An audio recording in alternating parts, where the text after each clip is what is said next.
Married people whose past refunds were withheld over a spouse's past due debts.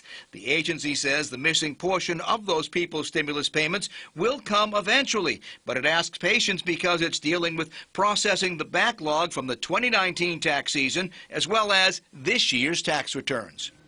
Now remember, after today, all payments will be made either by check or debit card. Recipients did not receive a check this month due to scheduling quirks, which was October 1st falling on a weekend. However, this caused 2 paychecks in September. And SSI payments are issued by the Social Security Administration on the 1st of each month.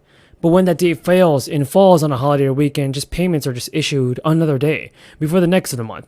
Now, according to Social Security, everybody, the scheduling discrepancy happens a couple of times a year. So, payments are also expected to increase next year and keep up with inflation. That means more money will come to those on Social Security and more money will go to the people that need it the most. So, as I was saying, with some analysts predicting the high cost of living adjustment for Social Security in 2023, it may be 10.5% or more, which would move recipients or regular Social Security payments into higher tax brackets. However, Social Security income and payments will increase by 8% and rise to $1,000 for individuals and $1,400 for couples. SSI was first given out to eligible people by the administration. Now, with the size of the payments increasing due to the cost of living adjustment, analysts estimate that Social Security insolvency will occur as early as 2034 unless acted upon by Congress. These year-over-year benefit changes are just designed to protect the senior citizens' purchasing power against inflation. The SSA compares the Consumer Price Index for urban wage earners and clerical workers for the third quarter of the current year to the third quarter of the previous year. Now, as I was saying, everybody, some economists say that the latest COLA might not even achieve its primary goal of protecting the purchasing power. So while inflation has been steadily rising all year, there was actually a slight dip in August. Experts were initially optimistic about this, but the enthusiasm has decreased, and it appears that inflationary easing has more to do with a temporary slowdown in gas prices than a broader base cooling off in prices. Now, according to groups, it's unfortunate that this dip occurred in the third quarter because that's the only quarter the Social Security Administration looks at to determine the next COLA. So in other words, inflation could be accelerating, but it cooled down to COLAs and increases of stimulus checks, and that's not good. If inflation continues to rise, the Fed as anticipates this, and beneficiaries could see their purchasing power erode. And finally, the latest COLA could have adverse effects on the future of the Social Security program when the SSA receives more revenue than is needed to pay the current year's benefits. It places the extra cash in 2 trust funds, then invests in Treasury bonds to increase the program's reserve. In June, the Social Security Administration released its annual report on the status of the program's trust funds.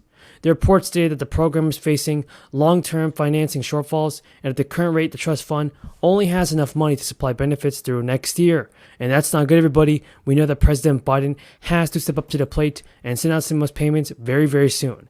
If not, people are in need of more desperate help. But after a long and arduous year, after a year full of bad news, finally we have some good news to deliver to the American people. Make no mistake about it, this agreement is far from perfect, but it will deliver emergency relief to a nation in the throes of a genuine emergency. It should have the votes to pass the Senate, the House, and reach the President's desk to become law. We should make that happen as soon as possible, even tonight if we can. By all rights, a bill of this urgency should have passed months ago. The country needed it. But we all know what happened. The Republican majority caused more than 8 months of delay and gridlock. 20 members of the Senate majority wanted no money.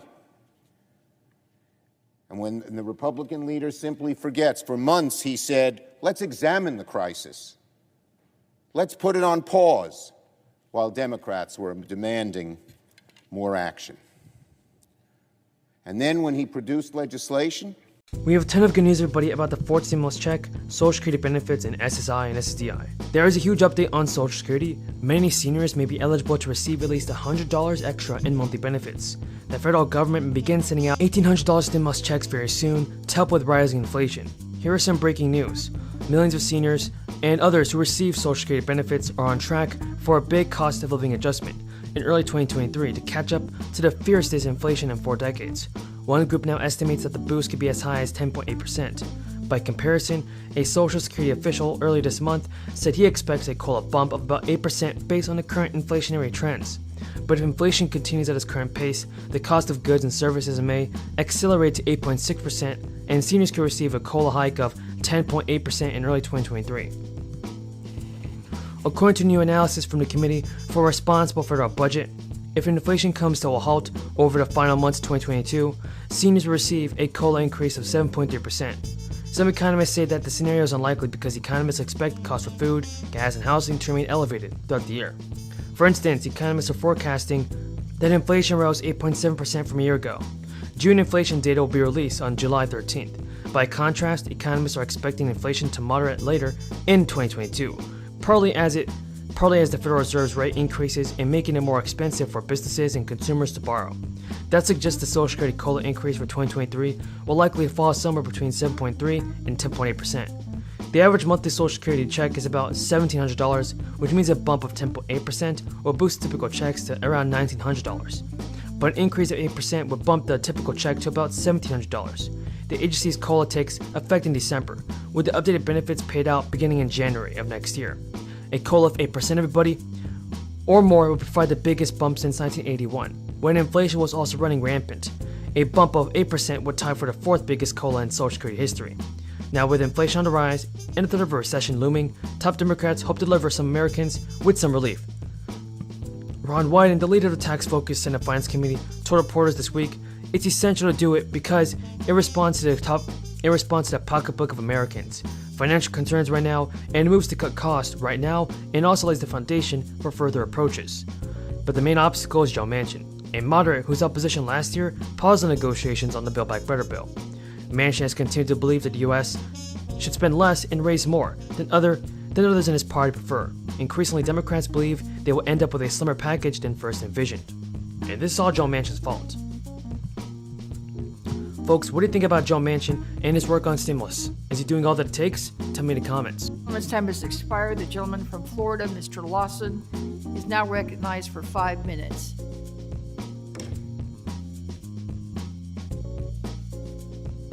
Madam Chair, can you hear me? Yes, sir, we're loud and clear, and we can see you. Okay, thank you.